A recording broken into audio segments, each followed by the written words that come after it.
Hello everyone, welcome back to a new video. So today I want to use a new mold for me. I bought this at MoldsandShapes webshop and I really like this mold. It's the triangular pizza Geode Coaster Mold. What a name! But yeah, it's very beautiful.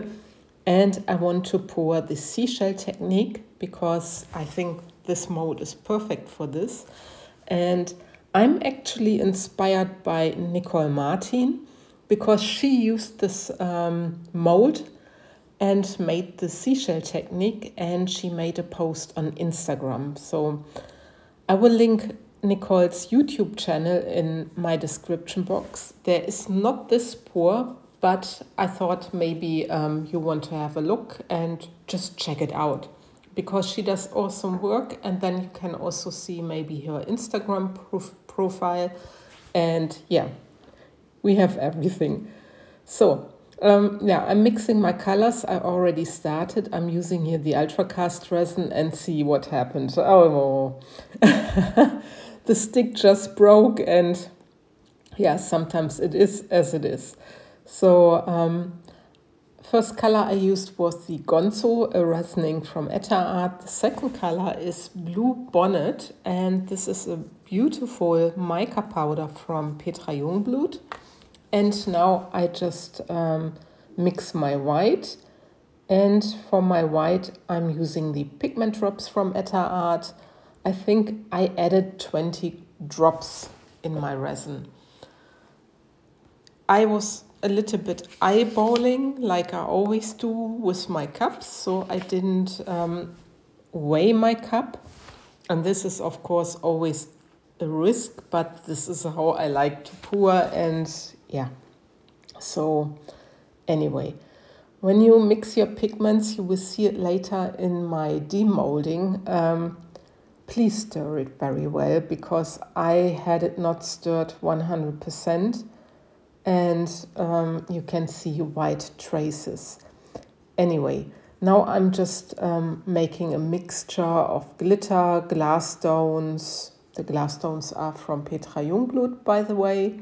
And just a mixture of a lot of things. And yeah, so it's shiny, sparkling, and yeah, having some nice effects in my glitter mix. So I make a paste from this, so it's really thick, and then it cannot spread so much. Anyway, so this is now a challenge, because pouring always from the side, I hope it will work. Anyway, I start with my resin ink. I really need to think. I'm sorry. I start with my resin ink, and I'm just pouring from the side. And I try to divide it quite equally on all the 4 coasters. But you see, I always need to turn a little bit and see how am I doing this. And I also don't want to make a mess. There was something in my mold, so I had to get rid of it. And you see, I try to do my best that I pour rather equally. The resin I'm using, I don't know if I said this, is the ultracast resin. It's a medium viscosity resin. Normally I let it sit for this technique for a few minutes, like 15 till 20 minutes, but this time I just didn't do it. I was a little bit impatient. It was warm on that day, and I mixed my resin, I mixed my colors, and I was pouring straight away. So now there's coming my next color, and this is the mica powder, the Bluebonnet from Petra Jungblut. First was the Gonzo, the resin ink, and now there's the mica powder. And I think I added a little bit too much of the powder into my resin. Normally, when I'm using the interference pearl for this pour, I only use ever so slightly, but I think this one I mixed far too opaque. But we will see at the end, and we will see what you are going to say, if you like it, if you don't like it. So yeah, I'm curious about your comments. And you see, I just use everything that's in the cup. And don't you think it looks a little bit like a clover leaf? I think it does. And you will see once the white is poured in, you can really see like a clover leaf in a blue and white shade. So there it's also a little bit challenging, you know, to go into the right angle and then to pour also with the left hand, which I normally don't do. But yeah, it was just easier. And you see, now I'm just taking care that, that I use everything that's in my cup. I think it looks awesome. It could stay like this, you know. So, and now I'm taking also my clear resin, and there I'm having some shimmer. And it's a new shimmer from Petra Jungblut. It's not in her web shop yet.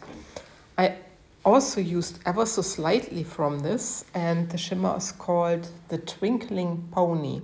So, yeah, like I said, it's not in her shop yet, and I really only used a very eensy bit.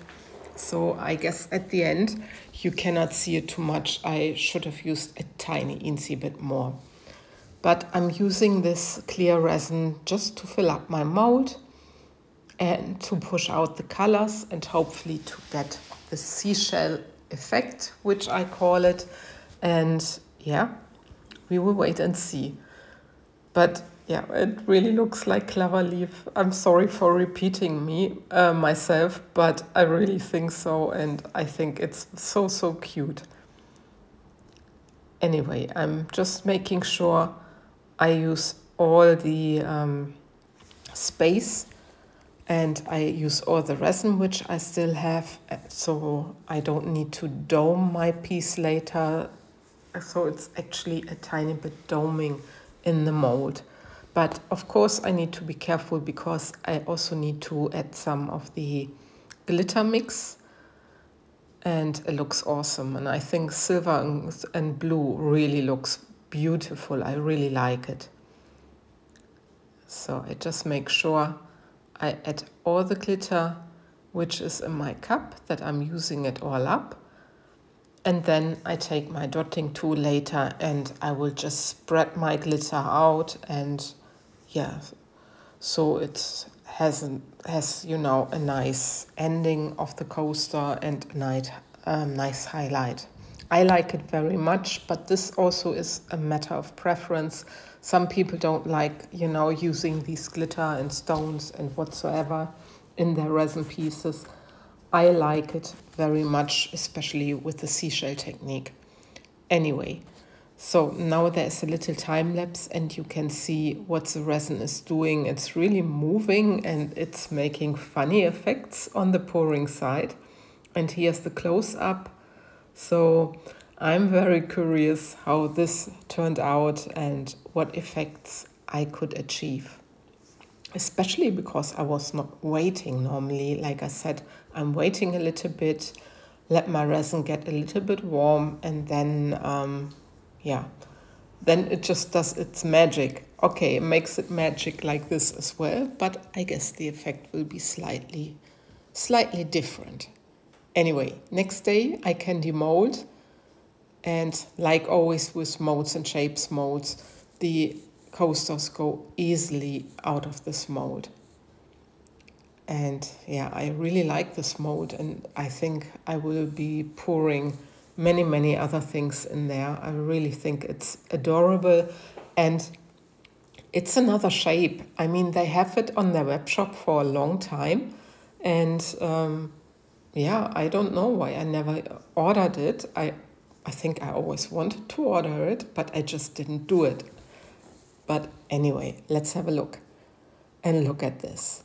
I really like it. It looks like a seashell somehow. The effects could have been a little bit stronger when you go to the narrow part, you know, where I'm pouring. But I think, you know, it doesn't matter. It still looks good. And there was something, I guess, in my resin, which I didn't notice. I don't know what it is, but now it belongs to the piece. Things like this are happening.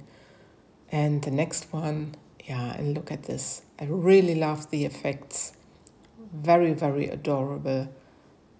And the next one, and also this one. I actually like also the different shadings. I mean, you have the border. You see it here. You have the border, then you have the next row, and yeah, and then the tinier effects. But anyway, I'm curious what you think, and with this, I love and leave you. I thank you for watching, and take care, guys. Bye bye.